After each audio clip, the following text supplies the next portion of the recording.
Hello everyone. I thought I would share my experience doing the carnivore diet or meat-based diet during my pregnancy today. So I've done one video already. I was about 20 weeks then. So I talked about my experience up to about 20 weeks, mostly good. And now I'm talking about the rest of the pregnancy. My third son was born in June and he is almost 7 weeks. So we'll see if I have time for my birth story as well at the end, if you're interested.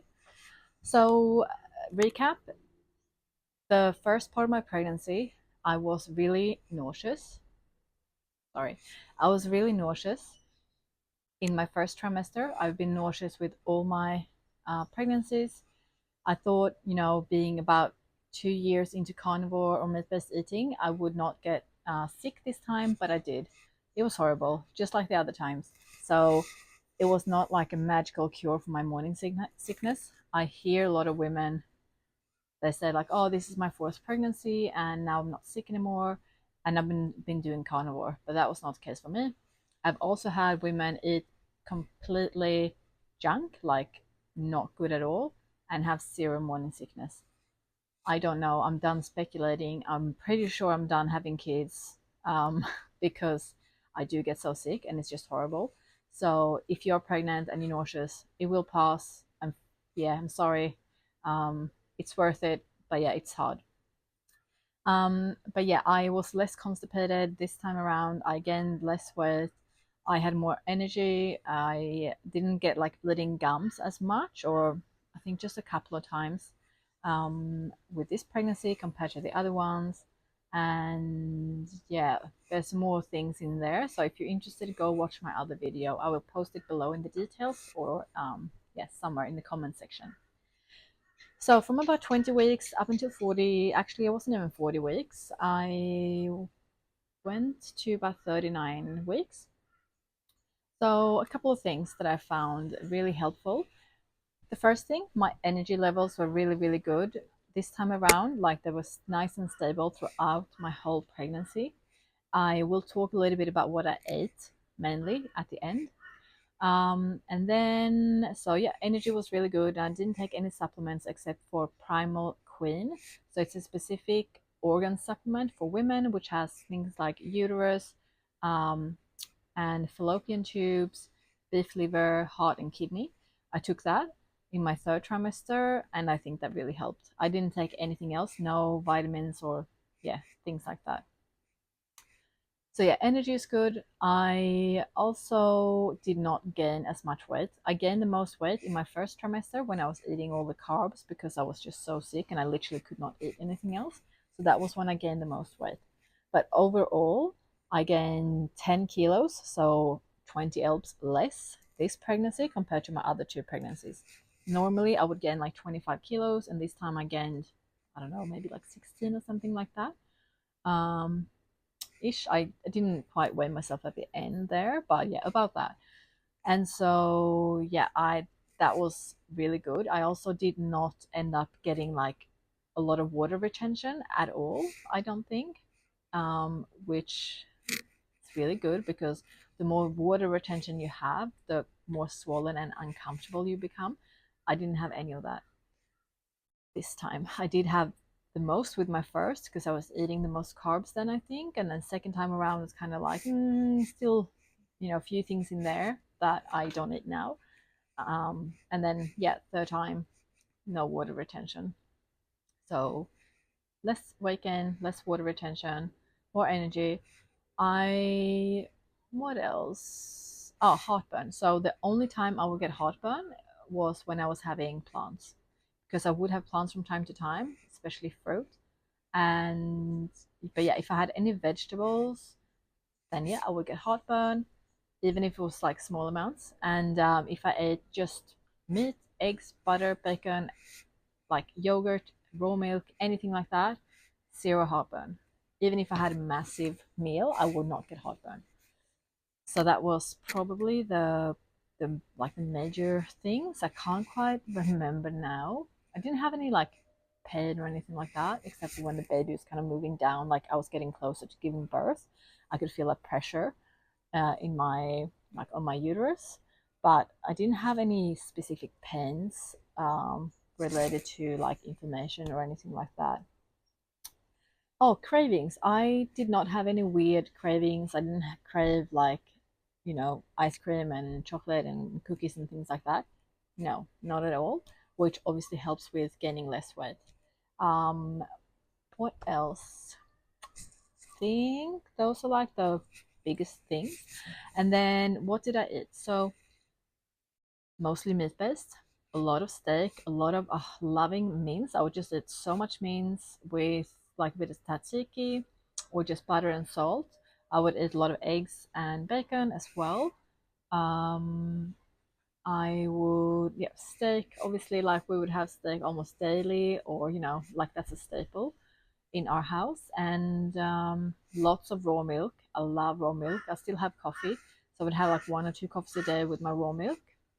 I would have smoothies with like raw kefir, homemade, um, with raw egg yolks in there as well, collagen powder, my organ supplements, some berries, maybe like a bit of banana as well. That was like as sugary as it got. I would also make raw ice cream from time to time, which is delicious. All these recipes are in my book, in my cookbook. You can head to my Instagram, The Meat-Based Nutritionist, and click on the link in bio. So I've got a recipe book that's like just all the recipes, and then I got another starting solids guide if you want to implement meat-based eating with your children, so from 6 months up to toddlerhood. I've created this guide for people who are eating carnivore or meat-based and they want to kind of get their kids into eating more nutrient-dense foods. So we talk about meat, obviously, but also eggs and dairy, some plants if you want to do that, and just traditional foods like fermented foods and eating locally and seasonal. And I show you how to cut and prepare the food, the meats for your child. But yeah, like I would just eat whatever I craved. So I think I craved vegetables twice in my whole pregnancy, and that was buttered green, and it was kind of like early on. I think maybe before that 20-week mark. So I would eat that, but then after I ate it like once or twice, that was it. I didn't want it anymore.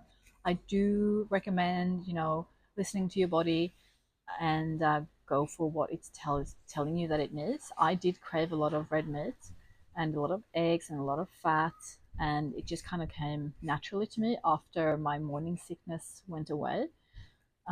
So yeah, I had a really good pregnancy. My birth, my first birth was 26 hours. It was a natural vaginal birth, but I wanted to do it all natural. We did hypnobirthing. I wanted to have a water birth, like no interventions, all that stuff, like typical first time, just want to do everything natural. And I was also told if I'm not scared, it's not going to hurt. Well, that was a lie. About 11, 12 hours into my labor, I thought maybe we could go to hospital now, maybe it's getting closer. I want to get in the bath.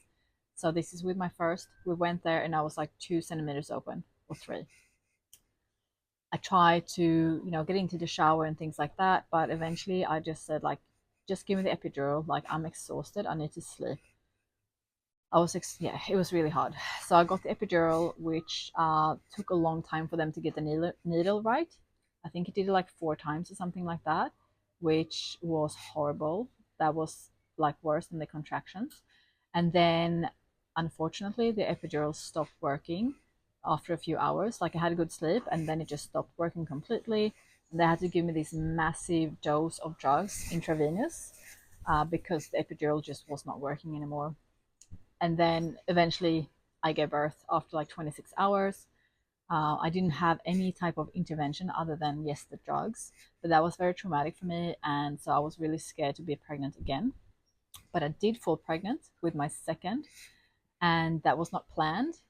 I was like so surprised that it happened. But we were really, really happy, and it happened about 2 years after our first was born.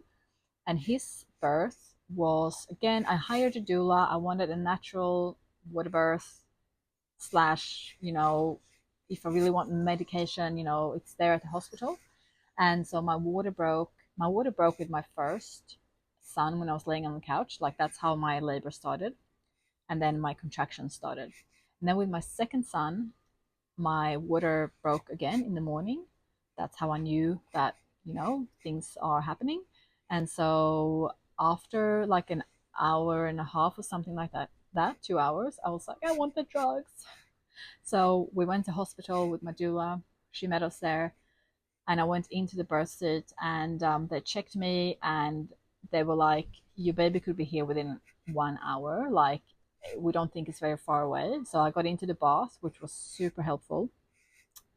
And yeah, I had him naturally in the bath, um, without any intervention. So that was about 3.5 hours from start to finish.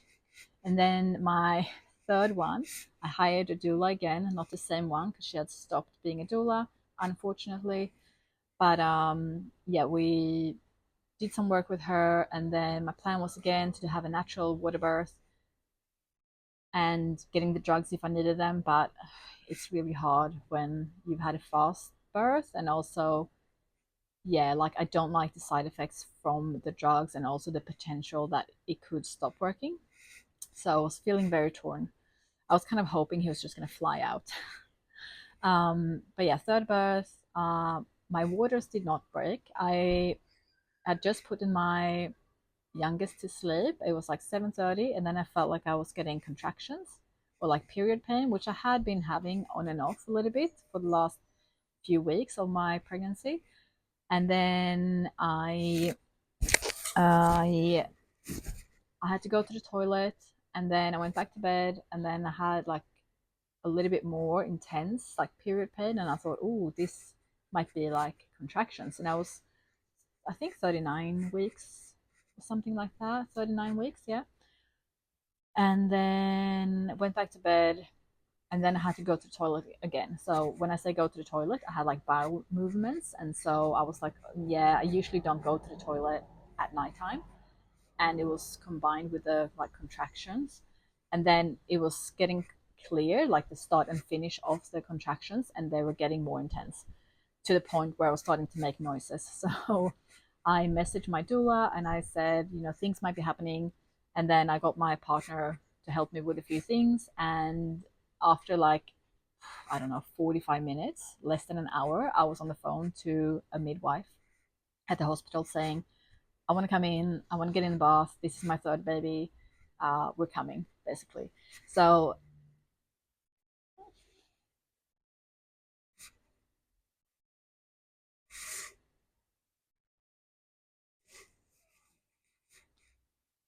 hormones. Yeah, we went there, and then I got in the bath, and I'm like, oh, actually, they hadn't filled up the bath. It's like a massive bath, and it wasn't filled up.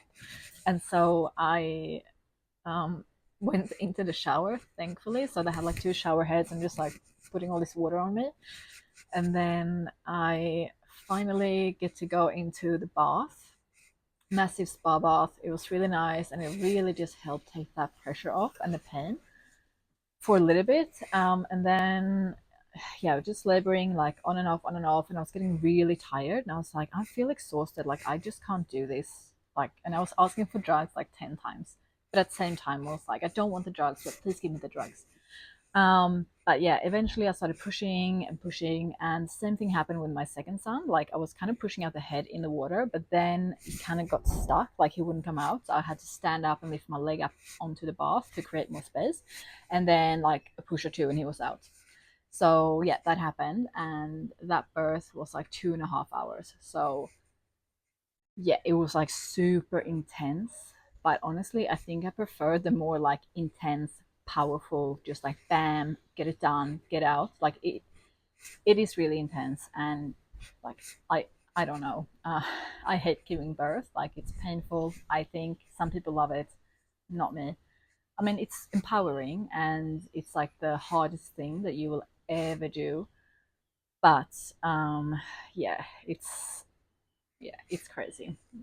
But yeah, it was done. I felt really good. My baby was really good. He had a like massive feed straight away, just latched on so well. He was, oh, my weight. So my first son's weight was like 3.5 kilos, and then the middle child was about 4.5 kilos, and then now the third one was about 4 kilos.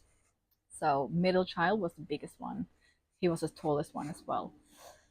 But yeah, so that was my experience on the carnivore meat-based eating sort of path during my pregnancy, and then my birth story. So I hope you found that helpful or interesting, and I'll speak to you soon.